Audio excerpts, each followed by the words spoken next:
আছে, 5 রকমের গোটা ফল, এখানে গোলাপ জল,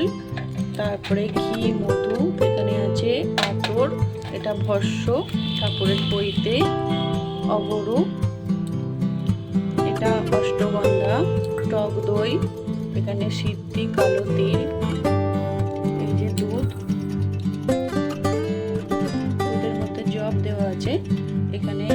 চিনি ভেজানো আছে, চিনি ভেজানো জল করা আছে,